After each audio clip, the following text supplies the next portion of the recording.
Quisiera dejar un mensaje, quisiera compartir algo con los que estén presentes. Sean muchos o sean pocos, sé que hay gente mirando a través de las redes, a través de Facebook, a través de YouTube. Va a poder recibir en esta tarde la transmisión y viene siguiéndonos. Recién me mandaban mensajes, me decían estamos mirando desde Posadas, Misiones. Y la verdad que esta semana cuando le preguntaba y hablaba con Dios y le decía, Señor, dame algo que pueda llegar a compartir, Él me traía a memoria algo que me pasó hace muchos años y venía muy fuerte a mi corazón esto, porque es algo que nos sirve a mí, a vos que estás ahí sentado, a cada uno de los chicos que están acá sirviendo, que están con su música compartiéndonos. Yo soy criado en el Evangelio desde que nací, desde que me acuerdo.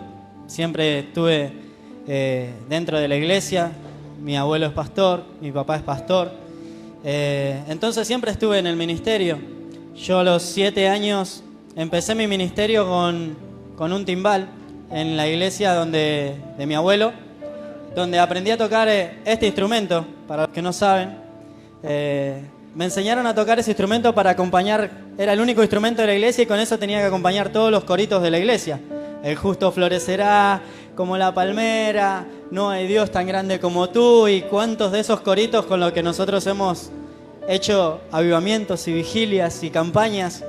Pero me pasaba algo, y le estoy hablando de los 7, 8 años, y era que cuando recién estaba aprendiendo a tocar ese instrumento, había un hermano que venía todos los domingos a la iglesia a tocar sus alabanzas, venía con su guitarra, y para mí era algo especial porque yo decía, es acá donde me tengo que lucir y tengo que mostrar lo que estoy aprendiendo, lo que estoy practicando y poder acompañarlo bien. Y a la tercera o cuarta reunión, yo creo que la primera y la segunda me la dejó pasar, pero ya cuando llegó la tercera o cuarta y vio que yo no lo acompañaba como correspondía, en medio de una reunión, mientras él está cantando su canción, se para y me mira con una mirada muy enojada, con un rostro muy feo y desagradable, que alguien de 7 años puede llegar a asustarlo, y le dice, dejá, no toques, toco yo solo.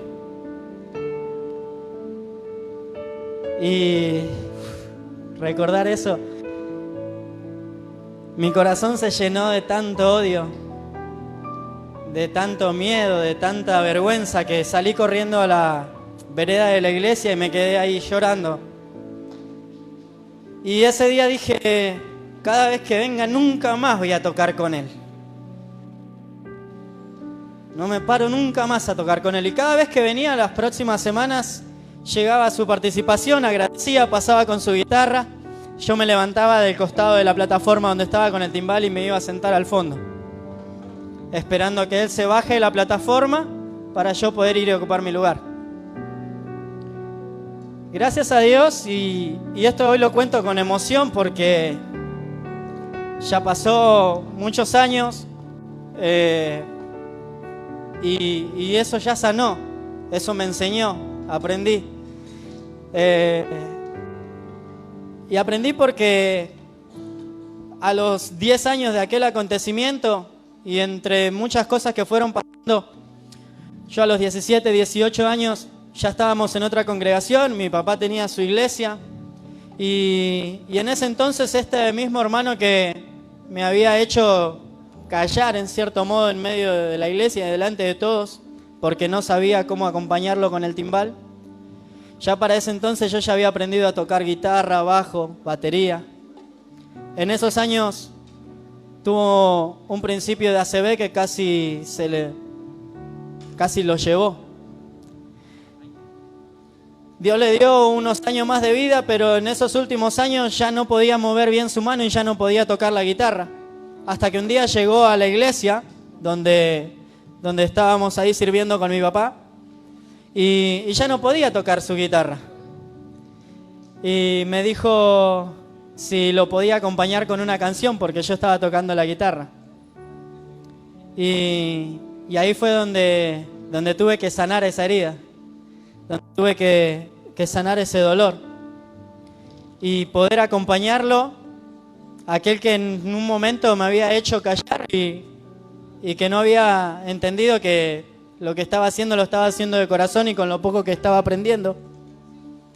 Y los últimos años me tocó acompañarlo con la guitarra y cantar sus canciones, acompañarlo con sus canciones. Y cuando el Señor esta semana me hacía recordar esto, me decía, tenemos que entender como hermanos mayores a veces al hermano menor que muchas veces tiene el entusiasmo, tiene las ganas, pero todavía le falta la práctica y le falta el conocimiento quizás absoluto para poder hacerlo bien, pero que la intención es todo lo que tiene y saber valorar eso, no menospreciarlo, no dejarlo de lado, sino que nosotros podamos como hermanos mayores entender y valorar a cada uno de aquellos. Y aquellos que muchas veces sentimos ese desprecio, que nos dejan de lado, como yo sé que muchas veces pasa con alguna de las bandas que dicen, no, hoy ese estilo de música acá en la iglesia, no va. Y a veces nos cerramos tanto y no le estamos dando oportunidad, y así vemos bandas que de servir al Señor y de poder buscar, de agradar a Dios con su música, terminan yéndose al mundo porque muchas veces como hermanos mayores no le damos el lugar, no les damos el respaldo, no los acompañamos y los menospreciamos y no los valoramos. Y esto quería compartir con los que están presentes, con los que están mirándonos a través de almatv.net, a través de la página de Facebook, que entendamos que quizás somos o estamos en la etapa esa que yo estaba a los 7, 8 años cuando tenía todo el entusiasmo y solamente quería acompañarlo. Y por más que nos miren feo, por más que te rechacen, por más que te menosprecien, por más que no te valoren, decirte que sigas adelante, decirte que no te desanimes, porque te vas a cruzar por la vida con un montón de gente que va a decir eso que vos estás haciendo no sirve para nada. A mí no me sirve, a mí no me conviene, a mí no me favorece porque haces que mi música, que mi alabanza suene mal. Porque todo eso fue lo que yo sentí en ese ratito. Y decirte que si estás ahí en esa etapa, seguí adelante, levantate, sacudite y aunque no te valoren, si no es por ahí, seguí tu camino, decirle al Señor, Señor, ¿por dónde? Y seguimos. Y si estás en la otra etapa, en la que podés entender que necesitas respaldar a aquellos que están recién empezando, que están recién comenzando con todo esto, darles una mano y no cerrarte, no decir, no, yo ya no estoy para eso, yo ya pasé por ahí. Así que quería tomarme estos minutos para poder compartirles eso. Y si ya estamos para empezar a probar, vamos a probar.